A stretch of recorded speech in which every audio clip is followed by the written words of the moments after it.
Muy pero muy buenos días. Aquí arranca la primera edición de MBD Noticias por la pantalla de TV Ciudad. Una manera de decirlo naturalmente, una mañana con muchísima neblina, gris, húmeda, algo lluviosa, con un pronóstico realmente tremendo para el resto de la jornada y seguramente con la llegada de mucho humo. Dicen que nos está rodeando el humo por todos lados y que hoy podría ser el peor día, pero habrá que esperar en todo caso.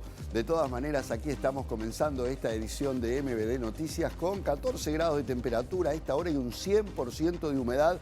Atención, por otra parte, quienes se desplazan a esta hora y desde esta mañana ya lo saben, hay mucha neblina, nieblas y neblinas que están complicando el tránsito.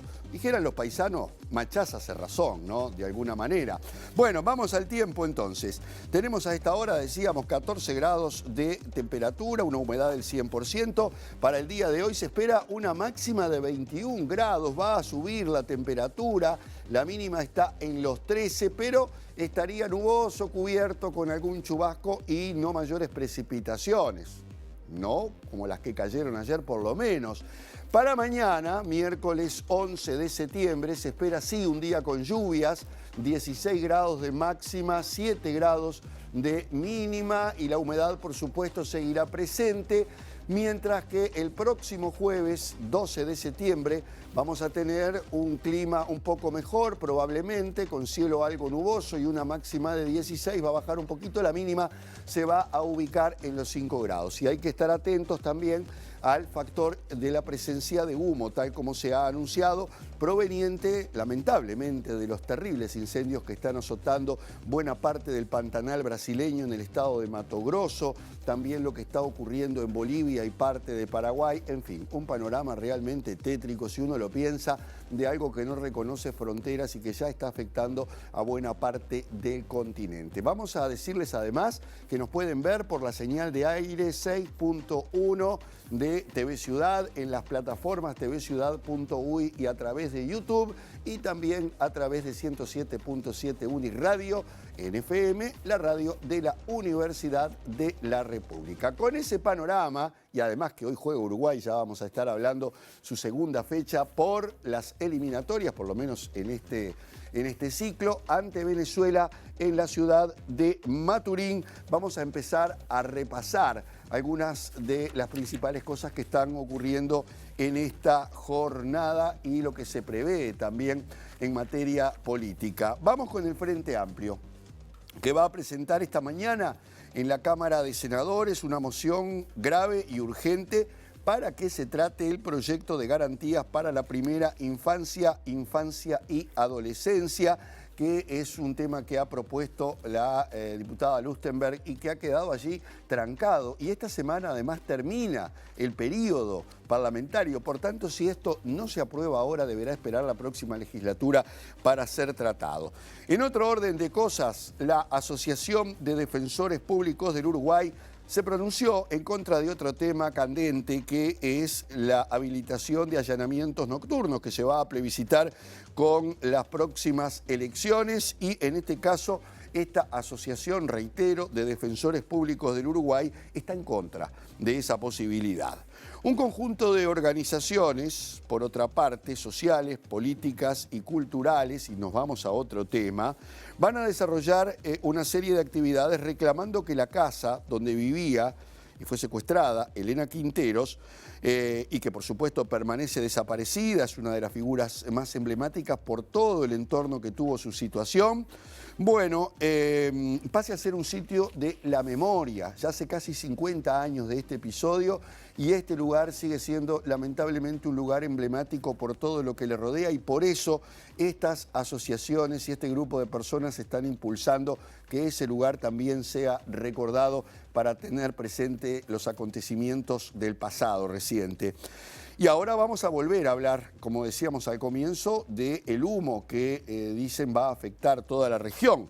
Los incendios registrados en los últimos días, además de estas zonas que nombrábamos, hay incendios en el Amazonas, han generado la presencia de un hollín en las corrientes de aire en nuestro país. Ya se ha detectado, hecho que produjo el denominado fenómeno de lluvia negra que se vivió en la jornada de ayer. Algunas fotos que se han viralizado, que se tomaron justamente de algunos lugares, particularmente de Piriápolis. Recuerdo haber visto una imagen realmente impresionante, ¿no?, de lo que se había generado a partir de este fenómeno. Pero dejemos de lado por ahora el humo y hablemos de la selección uruguaya, que a las 7 de la tarde va a estar jugando en Maturín por la clasificación del próximo Mundial que se va a jugar en Norteamérica. Nunca mejor dicho esto, Canadá, Estados Unidos y México, y por primera vez sin la presencia de Suárez. Ya está, ya se fue Suárez. No hablemos de él, recordémoslo, pero ya no va a estar para jugar, así que Uruguay tendrá que ver con algunas incorporaciones nuevas también a raíz de algunas tarjetas amarillas que han existido en el partido anterior y que han dejado fuera algunos jugadores. También nos va a estar acompañando hoy aquí en el piso el subsecretario de Trabajo, Daniel Pérez, quien estuvo justamente ejerciendo como director nacional de trabajo durante prácticamente todo el periodo, y de allí vamos a estar hablando no solamente de algunos programas que está aplicando el Ministerio de Trabajo, de algunas evaluaciones sobre la situación del empleo y otros temas. Ahora nos vamos a lo que el Centro de Gestión Metropolitana nos ofrece todas las mañanas, que es la situación de algunas calles, avenidas y arterias de la capital. Allí tienen ustedes un panorama de cómo está la mañana. Si todavía no han salido, se van a encontrar con eso, Basilio Pereira de la Luz entre Juan Pablo Laguna y Plácido Ellauri va a estar cortado de 7 a 18:30 para carga y descarga. Charrúa entre Coronel Alegre y Francisco Soca, allá donde alguna vez estuvo la vieja cancha de Peñarol, de la estación de los Pocitos, como le llamaban, va a estar cortada, Charrúa, hasta el 23 de septiembre por temas de saneamiento. Alguno va a tener que explicar esto alguna vez, porque además allí se jugaron partidos del primer Mundial de Fútbol, ya que está tan en boga. La calle Guaraní, y nos vamos ahora a la Ciudad Vieja, entre Cerrito y 25 de mayo, de 8 a 16 horas por demolición. Hasta mañana va a estar complicado el tránsito. Y también en Juan Acosta, entre José Iraola y Carreras Nacionales, hasta el 27 de septiembre por trabajos de OCE. Eso es lo que tenemos como parte de lo que el Sistema de Gestión Metropolitana nos ofrece para saber cómo están las calles y avenidas de Montevideo y aquellas que tienen complicaciones por distintos trabajos, como veíamos. Dicho esto, nos vamos ahora al desarrollo de la información que tenemos esta mañana, porque desde las 10, como adelantábamos, habrá actividad en el Parlamento. La bancada de senadores del Frente Amplio va a presentar con carácter de grave y urgente el tratamiento del proyecto de ley de garantías para la primera infancia y adolescencia, que desde octubre del año pasado, 2023, cuenta con media sanción en diputados, pero que no ha podido avanzar. Fuentes del Partido Nacional señalaron que la bancada nacionalista apoyaría el proyecto, pero con algunas modificaciones. Estamos viendo con expectativa de que ojalá mañana quienes integran el Senado de la República de nuestro país podamos tener la misma quizás discusión y final que tuvimos el 4 de octubre del año pasado acá en la Cámara de Representantes, donde 76 diputados de 86 presentes votamos afirmativamente este proyecto de ley. El 15 ya se levanta el receso legislativo previo al periodo de elecciones que nuestro país tiene este año, y es una ley que es importante por la dimensión que tiene para el país, porque de verdad que legislemos en un tema tan importante, todos los integrantes del sistema político, permite que después el Poder Ejecutivo reglamente esta ley antes que se diseñe el presupuesto del año que viene, porque el Uruguay tiene problemas que no solamente son los 157.000 niños que están por debajo de la línea de la pobreza y adolescentes, sino la calidad de las prestaciones que llegan a los hogares en el tiempo oportuno. Si hay maestros, si hay docentes también viendo en esto, saben que no se coordina de forma adecuada o no hay equipos territoriales interdisciplinarios, y hoy el Uruguay, si pocas prioridades tenemos que ponernos de acuerdo en el sistema político, esta es una. Bien, ahora vamos a una situación bastante grave que se está denunciando en el INAU, porque el Sindicato Único de Trabajadores y Trabajadoras de esa institución y también del INISA han denunciado que la decisión del directorio del INAU de sancionar a una funcionaria que denunció una situación de acoso es un mensaje ejemplarizante y castigador. José López, presidente del sindicato, dijo que esta semana se van a conocer las medidas planteadas ante este hecho. Nos parece que es una cuestión como que quiere ser ejemplarizante y que una funcionaria por hacer una denuncia termine sancionada con 6 meses de suspensión, que es la sanción más grande antes de la destitución, por haber denunciado un presunto abuso sexual, nos parece que es un despropósito tremendo de la administración. Porque capaz que no se encontraba mérito para una acusación de presunto acoso sexual. Y eso puede suceder porque, más allá de que la Comisión de Acoso Sexual pidió que se investigara porque entendía que podía haber alguna situación presuntamente compleja en ese sentido, la investigación puede determinar de que no haya, en definitiva, un acoso sexual.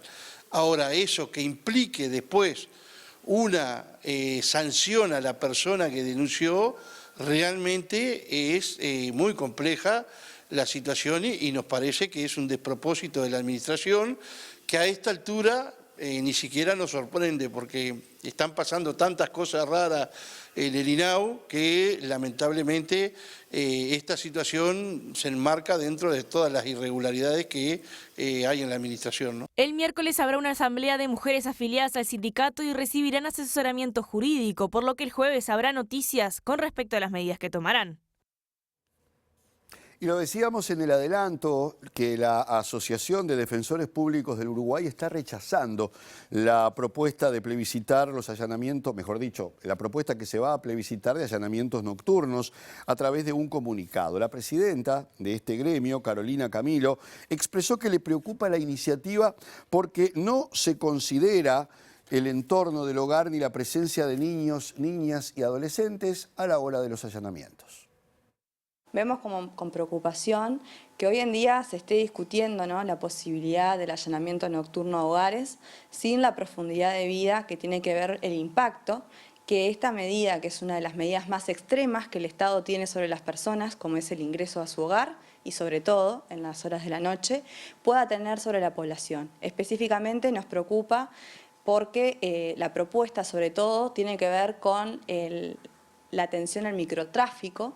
Sabemos que esta conducta delictiva sobre todo se desarrolla en hogares más pobres de nuestro país y perjudica a las personas que están atravesadas por esta pobreza y en ese sentido nos preocupa el efecto que puede tener, sobre todo teniendo presente que no se considera, por ejemplo, el entorno o el hogar, si en estas viviendas, por ejemplo, se encuentran viviendo niños, niñas, adolescentes, así como, bueno, no se está discutiendo una reglamentación en caso de aprobarse. Hoy en día el artículo 11 de la Constitución nos protege a todos, pero que es claro, como decía, que esto puede tener un impacto diferencial sobre determinadas personas.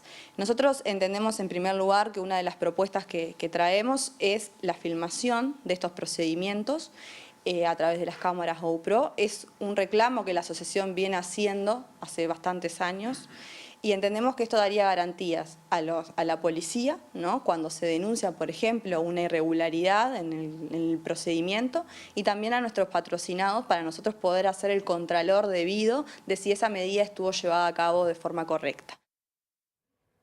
Y a propósito de este tema, el Partido Constitucionalista Ambientalista de Eduardo Lust, el diputado de este partido, Eduardo Lust, manifestó que la policía está preparada para llevar adelante los allanamientos nocturnos y que en la actualidad ya realizan este tipo de procedimientos. También dijo que las críticas vertidas por los sindicatos policiales no son apropiadas, señalando que si no están preparados para este tipo de procedimiento, no están preparados para ser policías.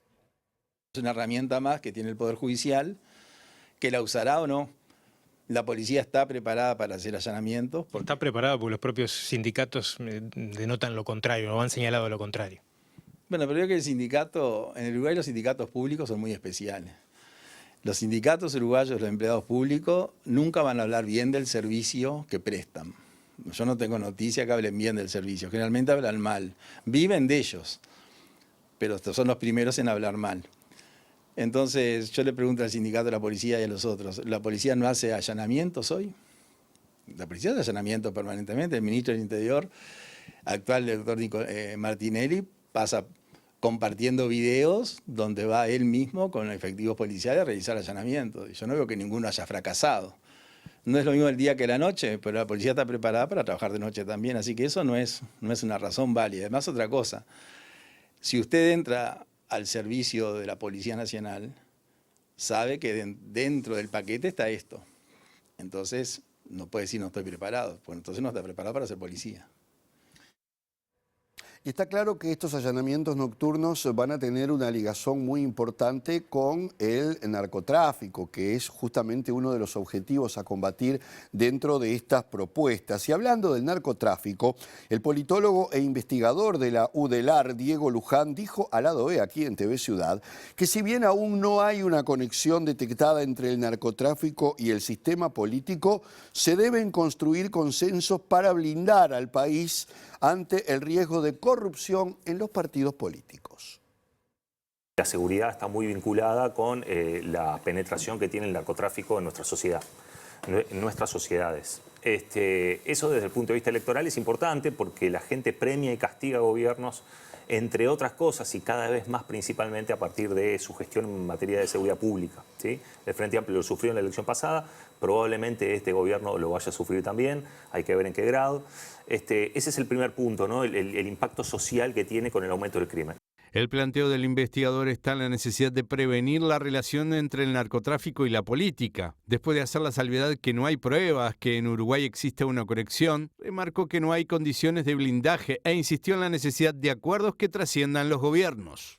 La ley de financiamiento de los partidos es una cosa esencial, claro. Se avanzó poco, se hizo lo que se pudo, pero me parece que esto requiere acuerdos y conversaciones que trasciendan un periodo de gobierno y que vayan a atacar precisamente la forma en la que la política se financia, la forma en la que además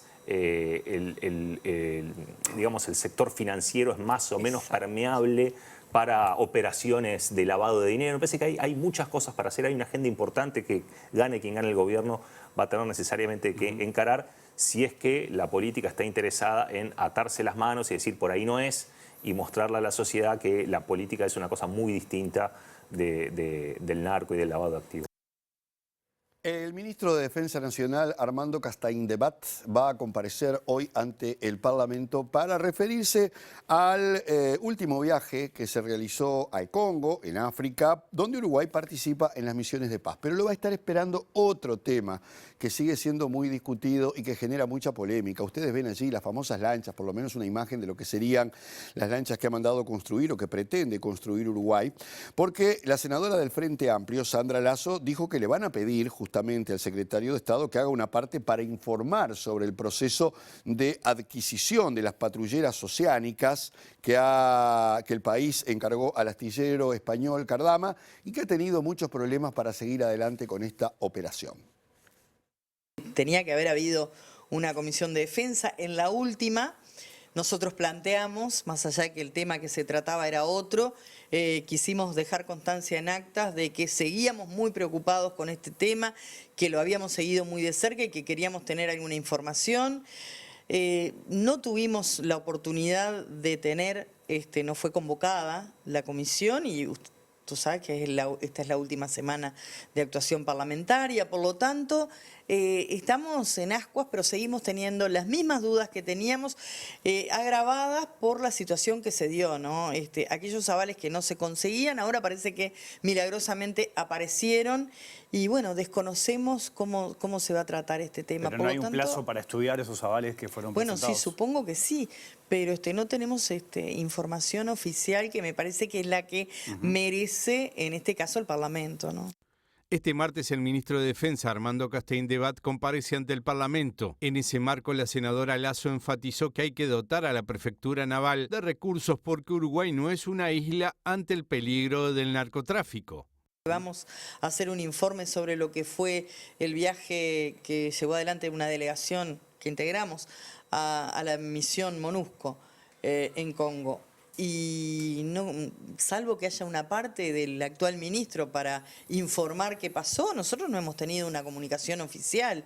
Entonces eso para nosotros es grave, es delicado que el Parlamento, cuando pidió el acceso al expediente, nos dijeron vayan al ministerio. Y fuimos, estuvimos más de 3 horas con asesores, porque imagínense que nos llevó mucho estudio, muchas horas de entender un poco esta lógica.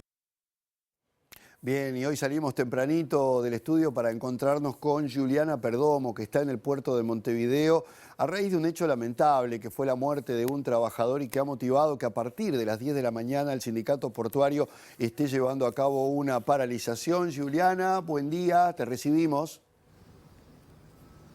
Alejandro, buenos días para ti y para todos. Exactamente a partir de las 10 de la mañana y hasta la hora 12, con posterior movilización, se va a estar realizando un paro por parte de los trabajadores a raíz de la muerte de otro de 42 años que pierde la vida luego que falla el dispositivo de seguridad. Y para más detalles de lo que va a ser la jornada de hoy, estamos con Jorge Viola, integrante de la Comisión de Seguridad.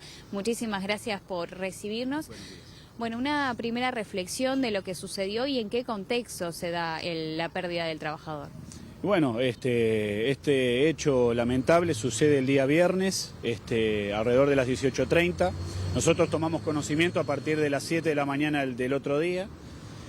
Bueno, a partir de ahí empezamos a hacer los diferentes seguimientos correspondientes para poder dar a ver qué era lo que había sucedido. Bueno, con la Comisión de Seguridad del Supra, el CISO ANP y el Ministerio de Trabajo procedimos a la oficina, ¿no?, de la empresa un poco para bueno, averiguar a ver qué era lo que había sucedido y bueno, nos encontramos que lamentablemente había habido un fallo en el dispositivo de seguridad del camión, producto de lo que comentaba el compañero que estaba dentro del camión donde sucedió el accidente. Y bueno, ahora actualmente trabajó policía técnica, que ellos van a ser los que van a dar el dictamen final sobre lo que realmente pasó. Y bueno, ahora lo que estamos esperando es un poco el tema de lo que tiene que ver con la documentación, ¿no? Que bueno, tienen obviamente un plazo de aproximadamente 10 días para poder presentarlos. ¿Es muy habitual que fallen los dispositivos de seguridad? ¿Faltan más controles? Y nosotros desde el ámbito sindical consideramos que sí. Pertenecemos a una coordinadora que bueno, lo que realiza precisamente todos los martes de cada mes es las comisiones de seguridad que nuclean a las diferentes empresas que integran tanto depósitos portuarios como extraportuarios. Y lamentablemente nos encontramos con una problemática que es muy profunda y que bueno, más allá de que siempre estamos poniéndole el pecho a las balas, por momentos se torna bastante tediosa, bastante complicada, porque por parte de la patronal no existe tanta colaboración para poder solucionar este tipo de situaciones. Coméntanos, Jorge, hoy se van a estar leyendo proclamas en simultáneo en distintas áreas del puerto. Sí, exactamente, como tú muy bien decías, vamos a parar de 10 a 12, tanto en el puerto de Montevideo como en los puertos del interior, depósitos portuarios y extraportuarios, y se va a leer una proclama con 1 minuto de silencio también hacia el compañero fallecido. Hoy, ¿cómo es el diálogo con las empresas y con las autoridades portuarias? Digamos que esto fue algo que recién ahora se está tomando conocimiento, precisamente, ¿no?, hablando de este accidente puntual. Y bueno, obviamente que nosotros lo que estamos buscando son respuestas y bueno, vamos a llegar hasta las últimas consecuencias para poder conseguirlas. ¿No descartan más movilizaciones a futuro? Y no, más que nada porque tenemos que elaborar un control, un protocolo de cómo vamos a tomar este tipo de situaciones de ahora en más, ¿no? ¿El protocolo que ya está establecido está obsoleto? Y en muchos aspectos hay que revisarlo, sin lugar a dudas que hay que revisarlo porque, bueno, hay que tener algún tipo de cláusula gatillo que precisamente ante la muerte de un trabajador se dispare la movilización de inmediato, básicamente. Muchas gracias por estos minutos. A las órdenes. Bueno, Alejandro, así pasaba la palabra del integrante de la Comisión de Seguridad a propósito de la pérdida de este trabajador y las medidas que se van a estar tomando hoy a partir de las 10 de la mañana. Gracias, Juliana. dejamos por ahí por un ratito y ahora nos vamos a otro tema que se dio a conocer en las últimas horas. Tiene que ver con la violación de derechos humanos con el FUNA y con una serie de procesos que se vienen dando desde hace tiempo, porque la jueza Isaura Tórtora debe resolver si hace lugar al pedido de procesamiento de 9 exintegrantes de la Armada Nacional acusados de torturas en los fusileros navales y la prefectura durante el terrorismo de Estado. En el dictamen se acusa al excomandante en jefe de la Armada, Tabaré Danners, y se piden las extradiciones del ex marino Jorge Trócoli y del civil colaboracionista Fleming Gallo. Pero hay unos cuantos oficiales también que están involucrados en este pedido de procesamiento, entre ellos los capitanes Axel y Federico Lebel. El pedido de procesamiento fue realizado en mayo por la fiscal Sabrina Flores, como consecuencia de una denuncia presentada en el año 2012 por entre 30 y 40 personas militantes de diferentes organizaciones políticas y sociales que fueron secuestradas y torturadas en las dependencias del FUSNA y la prefectura, ubicadas en el puerto de Montevideo en diferentes momentos del periodo comprendido entre los primeros años de la década del 70 y comienzos de los 80. Los militares acusados son Alex Lebel, Federico Lebel, Víctor da Silva, Felipe Viacaba, Fernando Lacumberri, Héctor Corvo, Obdulio Custodio, Arturo Dini y Tabaré Danners, quien fue comandante en jefe de la Armada entre 2004 y 2006 y participó del informe sobre las personas desaparecidas que los mandos de las Fuerzas Armadas le entregaron al expresidente Tabaré Vázquez al comienzo de su primer periodo de gobierno. La fiscal Flores entiende que los acusados cometieron delitos de abuso de autoridad, privación de libertad y lesiones graves. Según averiguó MBD Noticias, tras el dictamen fiscal, la defensa de los acusados presentó recursos ante la Suprema Corte de Justicia que ya fueron rechazados, por lo que ahora resta esperar el pronunciamiento de la jueza Tórtora.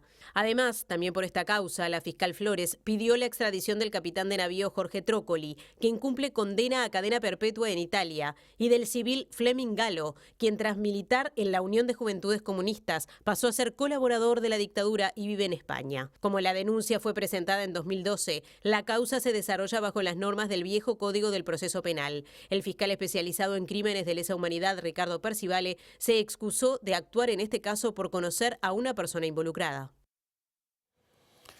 Bien, y hablando de la dictadura, justamente el Parlamento y de sus crímenes homenajeó al ex legislador Selmar Michelini, asesinado precisamente en Argentina durante las dictaduras del Cono Sur, a 100 años de su nacimiento. Y además se inauguró una muestra fotográfica en la explanada del anexo del Palacio Legislativo. La vicepresidenta de la República, Beatriz Argimón, en carácter de presidenta del Senado, y la diputada Frente Amplista Ana Olivera, presidenta de la Cámara de Representantes, valoraron el legado que dejó Selmar. Es hablar de un hombre de ideas y de acción al mismo tiempo. Y un hombre de profundas convicciones democráticas. Profundas convicciones democráticas, y por eso estoy convencida que este es el lugar donde hacerlo. Porque en definitiva es por sus profundas convicciones democráticas que dio la vida. Y creo que eso también es lo que significa la memoria, porque la memoria siempre es para que las cosas no se vuelvan a repetir. Y tomo de alguna manera esa responsabilidad, ahora que ya estamos grandes, de trasladar a las nuevas generaciones que hay códigos que en política no debemos perder, que hay respeto a las instituciones que nunca debemos perder, pero por sobre todas las cosas reivindico el diálogo. Y si había algo que tenía Selmar, era ser uno de esos actores primerísimos del diálogo, lo que nunca un actor político debe perder, ni en el gobierno ni en la oposición. Y eso tiene que ver con esa rica historia. El fortalecer nuestros partidos y el fortalecer el diálogo interpartidario es lo que nos hace una democracia sólida. Y en este mundo...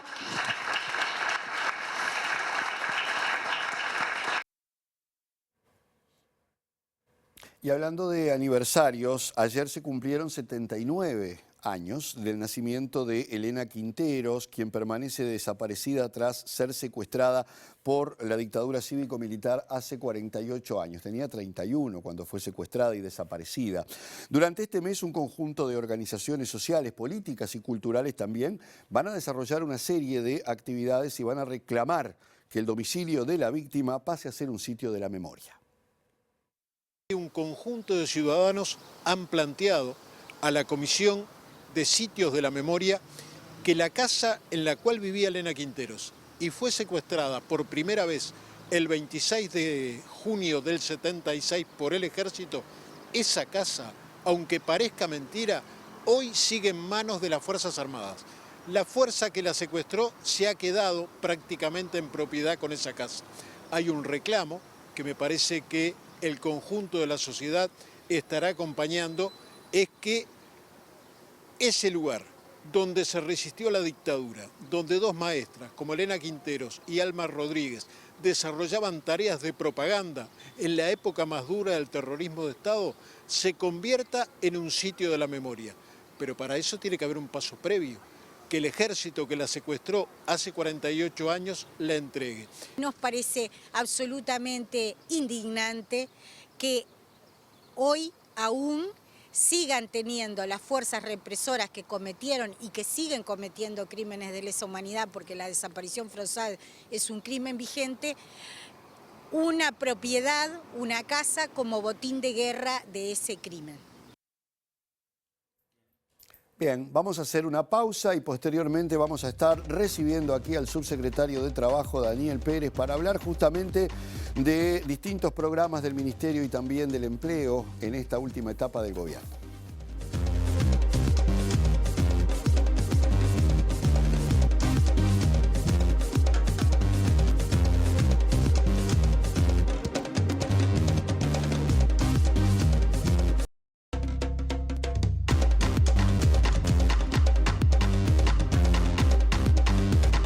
Bien, como habíamos anunciado, íbamos a recibir hoy justamente al subsecretario de Trabajo, Daniel Pérez, para hablar de varios temas en la medida que el tiempo nos dé. Uno de ellos tiene que ver con la 13ª edición del programa Yo Estudio y Trabajo orientado a jóvenes de entre 16 y 20 años. Y en el caso de este capítulo estamos hablando de jóvenes que van a ingresar dentro de la órbita pública para cumplir distintas funciones durante todo el año 2025.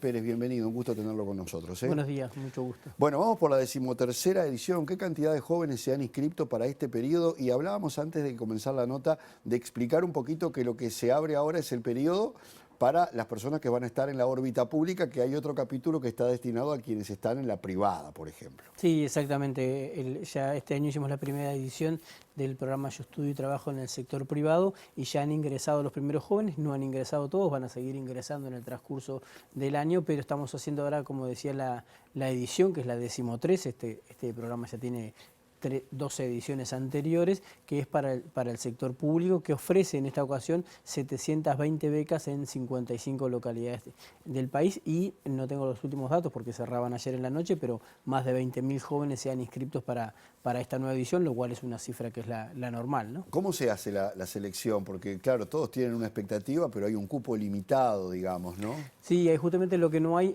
es un proceso de selección, lo que hay es lo que se llama un acceso universal, que es a través de un sorteo, es decir, todas las personas se inscriben, el que se inscribió primero y el que se inscribió último tiene exactamente la misma chance, y mediante un sistema informático se hace un sorteo y quedan en ese orden ranqueados, digamos, y allí se van asignando. Se tiene en cuenta para eso, obviamente, la localidad, porque tiene que tener una cercanía, y el turno en que se ofrece la beca y el joven va estudiando. ¿Qué características tienen esos jóvenes sociales, digo, no? Sí, ¿Están vinculados a sectores más vulnerables? No, es un acceso universal, aunque nosotros cuidamos sí que se cumplan algunas cuotas. Por ejemplo, tiene que haber un mínimo que al menos la mitad tienen que ser mujeres, en realidad siempre son más mujeres, al menos el 8% tienen que ser personas afro.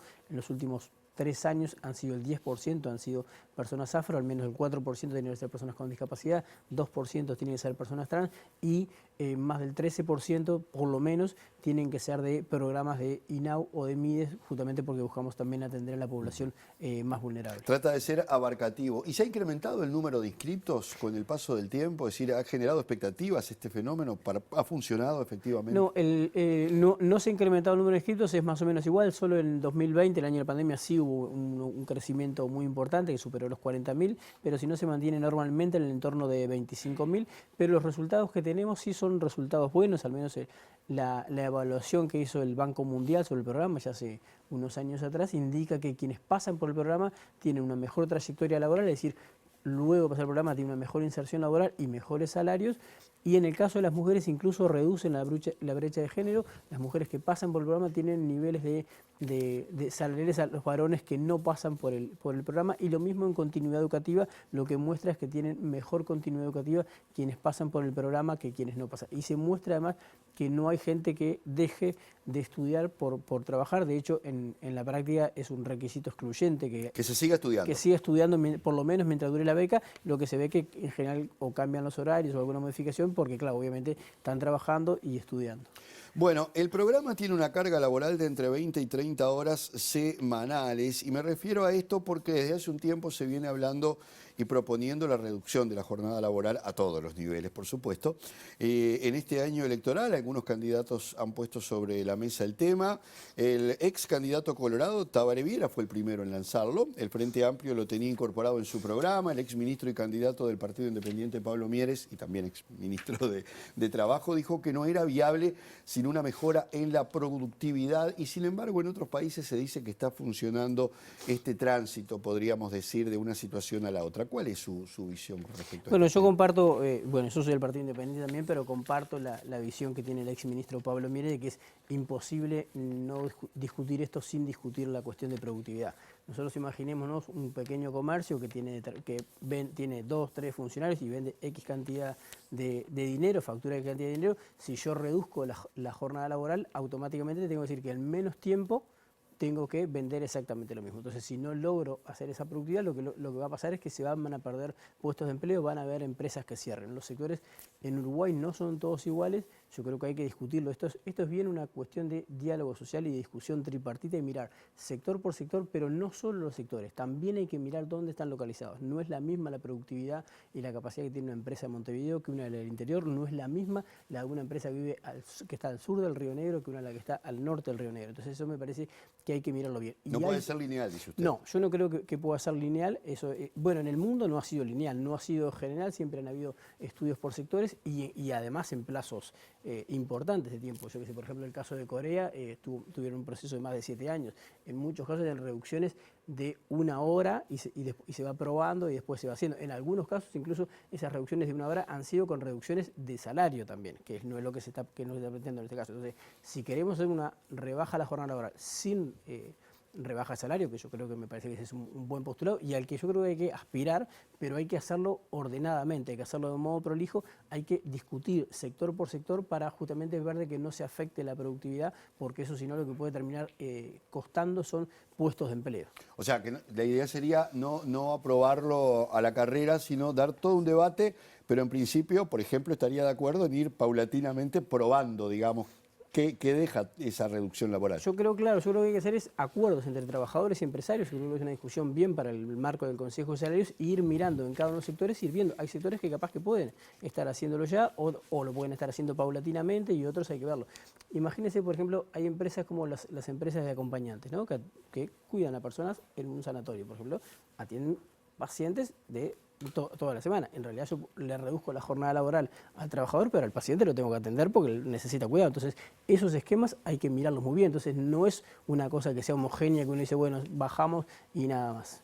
Pérez, de acuerdo a los datos del Instituto Nacional de Estadísticas, los últimos, el desempleo se ubicó en el 8,3%, levemente por encima del mes anterior, y tiene un mayor impacto en el interior del país, donde, como es tradicional, las opciones de trabajo son menos y ha ido creciendo en los últimos meses. ¿Cuál es la realidad actual para el Ministerio y cuáles son los sectores más afectados justamente por el desempleo? ¿Qué está pasando con la informalidad?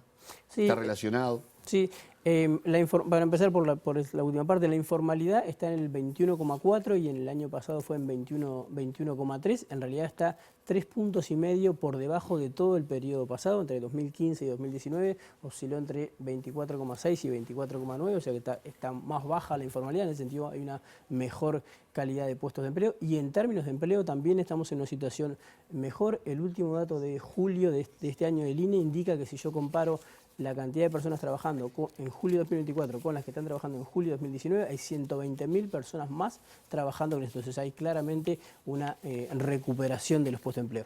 El interior tiene sí una situación de desempleo un poco mayor, que es distinta en cada uno de los departamentos, pero en general la desocupación no se produce por pérdida de puestos de empleo, sino que se produce por incrementos de personas en la actividad. El otro día miraba, por ejemplo, uno de los casos que pasó recién, el caso de Cerro Largo, que hubo un aumento del 4 y algo al 7%, lo que es un montón, pero cuando uno mira, en 2019 había lo que se llama la tasa de actividad, la gente que está trabajando y desocupada, cuando sumo los dos, en 2019 habían 38.000 personas, entre trabajadores y desocupados. Hoy hay más de 40.000 personas trabajando. O sea, hay más ocupados hoy que lo que era todo el mercado de empleo de eso. Entonces, en muchos casos, por eso es que la tasa de actividad ha subido 5 y hasta 8%, y eso es lo que explica que aumente el desempleo, no que haya una pérdida de puestos de trabajo. Es decir, hay más gente que busca el mercado de empleo y obviamente el mercado de empleo no los absorbe a todos. Entonces allí es cuando se produce un aumento del desempleo en el interior, pero no es por pérdida de puestos de empleo en términos generales. Puede haber algún caso excepcional o puede haber algún mes específico donde sí haya alguna baja en la cantidad de puestos de trabajo. Ahora, el interior presenta otras complejidades por su propia composición, ¿verdad? Es un tema recurrente de que las opciones de trabajo siempre están limitadas, además de las esferas públicas, las intendencias, las fuerzas de seguridad, las fuerzas vivas. Dependen siempre de 1, 2, 3 emprendimientos, sobre todo en las localidades más pequeñas, y entonces así se produce un tema bastante sensible, ¿no? Sí, ahí hay que trabajar, yo creo que hay que trabajar mucho mancomunadamente el Gobierno Nacional a través del Ministerio de Industria, el Ministerio de Economía, Relaciones Exteriores y el Gobierno local en atraer inversiones privadas y o extranjeras, pero que no todas se radiquen en la capital o en la metrópolis, ¿no? en el área más metropolitana, sino lograr radicar inversiones importantes en el interior del país, sobre todo en el interior profundo y particularmente, diría yo, al norte del Río Negro, justamente para generar más oportunidades, porque lo que ocurre muchas veces es eso, cuando uno va hacia el norte del país, sobre todo, pero en general en el interior, hay muchas más empresas pequeñas que, entre otras cosas, tienen poca productividad y eso afecta mucho incluso la posibilidad de inserción. Entonces hay que buscar cómo radicar más emprendimientos en el interior del país. Muy bien, Daniel Pérez, subsecretario del Ministerio de Trabajo y Seguridad Social, gracias por estos minutos, por compartir. Y bueno, la buena novedad esta del programa Yo Estudio y Trabajo creo que es importante para todo el país, así que saludamos que se hayan anotado tantos jóvenes y que exista esa posibilidad. Gracias. Muchas gracias a ustedes. Y nosotros nos vamos ahora a El Móvil de vuelta con Juliana Perdomo, que está en la Cámara de Comercio y Servicios del Uruguay, que está recibiendo a distintos candidatos. Juliana. Sí, Alejandro, les vuelvo a convocar de aquí desde la Cámara de Comercio y Servicios. Se realiza el quinto y último desayuno de este ciclo de encuentros electorales. Hoy asiste el candidato del Frente Amplio, Yamandu Orsi, y estamos con el presidente de la Cámara, Julio César Lestido. Muchas gracias por estos minutos. Bueno, ¿qué se lleva de todos estos encuentros hasta la jornada de hoy? Bueno, muy buen día en primer lugar, gracias a ustedes por acompañarnos en el día de hoy y como tú muy bien decías, estamos con la presencia de Yamandu Orsi, estamos cerrando el ciclo de desayunos con los candidatos y invitamos a todos los candidatos cuyos partidos tienen representación parlamentaria.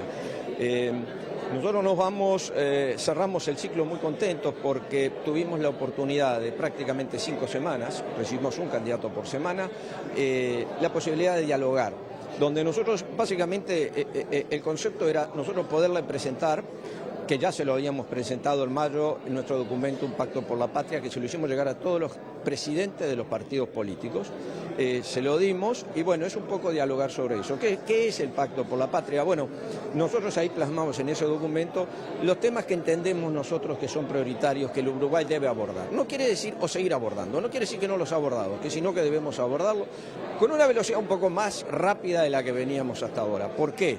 Y bueno, porque estamos en un mundo muy cambiante, que nos exige una cantidad de cosas y que el tiempo, nunca más válida esa frase, el tiempo es oro, bueno, hoy por hoy entendemos nosotros que el Uruguay tiene que acelerar todos sus procesos para adaptarse rápido al mundo que nos toca vivir, un mundo que genera mucho más incertidumbres que certezas, un mundo que está cambiando permanentemente con la incorporación de la tecnología, con el tema de sostenibilidad y cómo nosotros nos paramos frente al mundo y cómo somos más competitivos para poder ofrecer nuestros productos. Que en definitiva eso lo que quiere decir es nosotros necesitamos crecer para poder seguir generando más y mejor bienestar a nuestros ciudadanos. Debemos crecer en nuestra economía como país. Las distintas propuestas que ya han planteado los distintos candidatos, ¿se ven reflejadas en ese documento que ustedes presentaron? Sí, claro. Nosotros cuando le planteamos a los candidatos es lo que nosotros pensamos. Muchos de los candidatos coinciden con lo que nosotros hemos presentado, que ya repito, que no son temas relacionados exclusivamente al sector comercio y los servicios, sino es cómo nosotros vemos el país y cuáles son los temas que se deben seguir abordando. Repito, se deben seguir abordando. No quiere decir que no se han abordado hasta ahora, sino que digo que debemos seguir. Con la única diferencia que lo que entendemos nosotros que debemos hacer ahora es acelerar un poco más para estar mejor preparados. Vestido, para finalizar, según las últimas encuestas de opinión pública, viene creciendo la adhesión a votar a favor del plebiscito de seguridad social. ¿Cuál es la postura el día de hoy de la Cámara? Bueno, como ustedes saben muy bien, nosotros nos hemos posicionado que nosotros no estamos a favor del plebiscito, evidentemente. Entendemos que el plebiscito generaría un tema muy importante para el país. Nosotros decimos que de aprobarse el plebiscito hay un antes y un después para el Uruguay y por eso nosotros hace aproximadamente un mes lanzamos una comunicación, en realidad es una campaña de comunicación para que el ciudadano pueda tener mayor información al momento de decidir su voto. Nosotros entendemos, como ya lo hemos dicho, no estamos a favor, en primer lugar no estamos a favor del plebiscito y entendemos que esto sería volver o retroceder bastante y poner al país en una situación muy compleja. Si sale el plebiscito, tenemos que replantearnos todo el país porque entraríamos en una situación distinta a la que estamos ahora. Muchísimas gracias. No, gracias a ustedes y muy buenos días. Bueno, Alejandro, nos despedimos desde aquí con este desayuno en el que va a disertar el candidato Yamandu Orsi. Seguramente tengamos más repercusiones al mediodía. Gracias, Juliana. Seguramente que sí, allí van a estar en la edición del mediodía esas repercusiones y ahora hablemos del humo antes de despedirnos, pero del humo que está viniendo de otro lado, en este caso de la selva amazónica y de otras regiones de Brasil, de Bolivia, de Paraguay, y los incendios han generado la presencia de un hollín en las corrientes de aire de nuestro país, hecho que produjo el fenómeno denominado lluvia negra en varios puntos en la jornada de ayer. Para el meteorólogo José Serra, las partículas se van a mantener al menos hasta este miércoles y podrían generar dificultades en la aviación, por supuesto seguro también en la salud. Yo lo defino como un gran desastre ambiental, una situación que conlleva a una práctica que hace muchos años, cientos de años se viene haciendo por los agricultores, se les ha ido de las manos, ahora son incendios forestales, que van a continuar por mucho tiempo, mientras no cambie la situación atmosférica, pero conlleva a un desastre ambiental significativo. Hay una situación muy compleja y hoy estamos padeciendo justamente, se le ha bautizado o catalogado como lluvia negra, ¿no? Pero no es ni más ni menos que la coalescencia del vapor de agua en una nube en suspensión o gotitas de agua cuando precipitan, por coalescencia el material particulado, el carbón, junto con el agua precipita y da esta imagen, ¿no? Para la agricultura, y esto lo he consultado, hasta con agrónomos lógicamente, es beneficioso en su justa medida, es un fertilizante en su justa medida, pero también para la salud humana, en las vías respiratorias, la gente que tiene alergias, etcétera, eso puede ser cuando ya se sale de control, bueno, las partículas son en mayor cantidad. Y por otro lado, para la navegación aeronáutica también puede traer un perjuicio. ¿Por cuánto se puede mantener este fenómeno? Mientras persistan los incendios forestales, va a seguir la situación. Salvo que también el viento cambie, las lluvias también ameriten a que ello vaya decantando. Pero mientras, reitero, existan los incendios forestales, puede parar esto en esta latitud. Podemos parar unos días, pero mientras cambia el viento, volvemos a recibir esto. Si ustedes no van a pilotear aviones, no hay problema. El problema es con la salud y por eso el Ministerio de Salud Pública hizo una serie de recomendaciones que hay que leer y atender, sobre todo a aquellas personas que pueden tener dificultades con este tipo de situación. Antes de despedirnos, hablemos de la selección uruguaya que juega a las 7 de la tarde en el Estadio Monumental de Maturín, en Venezuela. frente a la selección local por la 8ª fecha de las eliminatorias rumbo al Mundial 2026. Ahí estamos viendo algunas imágenes del último partido que jugó Uruguay. Además de este encuentro, que se va a jugar, como decíamos, en Venezuela, Colombia va a recibir a Argentina en Barranquilla. Y los cafeteros podrían quedar mejor ubicados en la tabla. Es una de las selecciones que compite con Uruguay directamente. La selección de Bielsa, como decíamos, tiene bajas importantes, además de la ausencia de Suárez, que ya se fue, ya se retiró. Se suman además las suspensiones por tarjetas amarillas de Federico Valverde y Nathan Nández en el lateral derecho. A su vez hay jugadores lesionados que no van a estar. Es el caso de Nico de la Cruz, de Georgian de Arrascaeta, de Matías Viña, y a esto hay que agregarle las suspensiones que recayeron después del partido de la Copa América con Colombia sobre Darwin Núñez, Rodrigo Bentancur, Matías Olivera, Ronald Araujo y José María Jiménez, que hacen que esta selección, bueno, tenga algunas particularidades y han llamado a algunos jugadores nuevos también para integrarla, que van a tener su oportunidad seguramente en este partido que va a estar jugando Uruguay esta noche en Venezuela a partir de las 7 de la tarde. Nosotros nos vamos, ustedes van a quedar con Ciudad Viva, que va a mantener arriba esta mañana aquí en TV Ciudad. La información vuelve al mediodía con Rosina Mallarini y en la edición central a partir de las 19 horas. Chao.